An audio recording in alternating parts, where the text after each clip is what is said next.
Today, the literary world is saying goodbye to one of Croatia's most fearless and unforgettable voices. Vedrana Rudan, the Croatian writer, journalist, columnist, and novelist, whose words could make people laugh, think, argue, and sometimes sit quietly with their own emotions, has died at the age of 77. Her death was announced on the 18th of August, 2026, through her official channels, with a message describing her departure as going to an area without signal. It was a fitting final phrase for a woman who spent decades refusing to follow the script. Vedrana Rudan did things her own way. And now, after a remarkable life filled with books, journalism, controversy, honesty, and unforgettable words, her voice has gone silent. Her early life. Vedrana Rudan was born on October 29, 1949, in Opatija, Croatia, then part of Yugoslavia.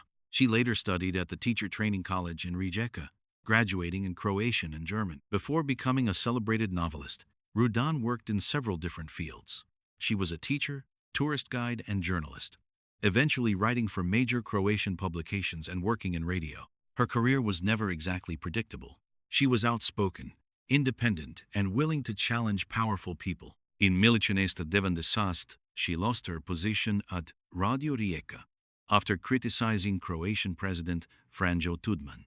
But that setback didn't end her career. If anything, it pushed her further toward the written word. The writer who never held back, Vedrana Rudan, entered the literary world relatively late, compared with many famous authors.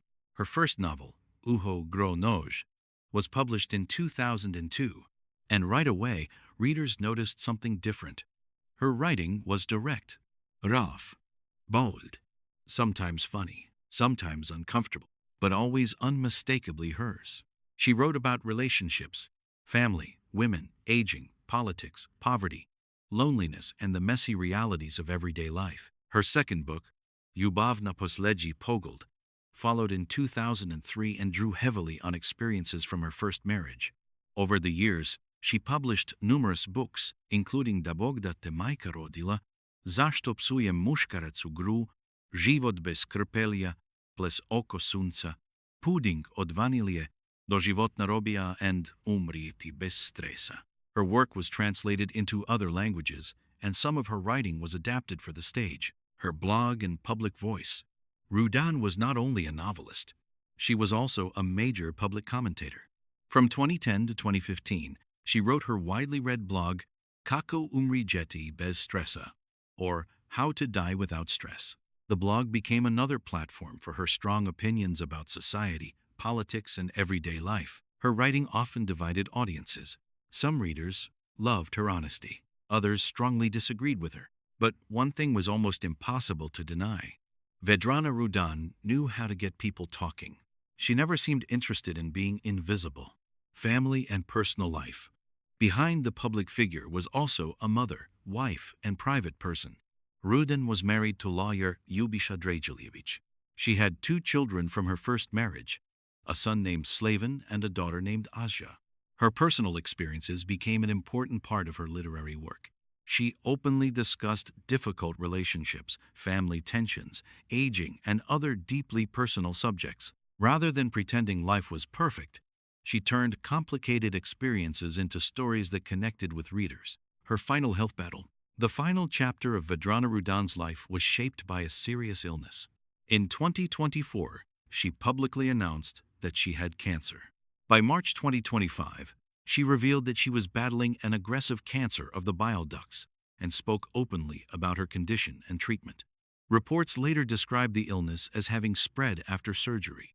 During an interview in 2025, Rudan spoke about death with the same unusual honesty that had defined so much of her life. She even described her imagined final departure as going somewhere without a signal. Now, sadly, those words have taken on a different meaning. On the 18th of August, 2026, her death was announced. She was 77 years old. Cause of death. The publicly reported cause of death is connected to the serious cancer she had been battling. Rudan had previously revealed that she was suffering from aggressive bile duct cancer, and reports said the illness had later progressed after surgery. She spent her final years speaking openly about her condition, rather than hiding from the reality of what she was facing. That honesty was very much in character.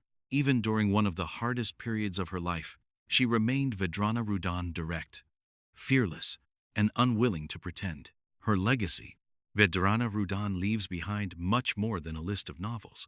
She leaves behind a voice that challenged people, a voice that refused to make difficult subjects sound comfortable, a voice that could be sharp one moment and deeply personal the next. She became one of the most recognizable Croatian writers of her generation because she never tried to sound like everybody else. She sounded like Vedrana, and that is exactly why people remembered her. Final farewell. Today, the words feel heavier. Vedrana Rudan is gone, but her writing is not. Her books are still here. Her interviews are still here. Her columns are still here.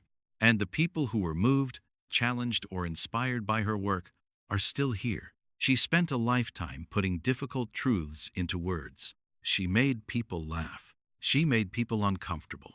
She made people think. And she created a literary legacy that cannot simply disappear. Perhaps that is the most fitting way to remember Vedrana Rudan, not only through the circumstances of her final days, but through the life she actually lived. A life of writing, a life of speaking her mind, a life of refusing to disappear into the crowd. And now, after 77 remarkable years, her journey has reached its final page. Vedrana Rudan has gone to that area without signal, but for everyone who ever read her words, her voice will still be there. Rest peacefully. Vedrana Rudan, your story has ended, but your words remain.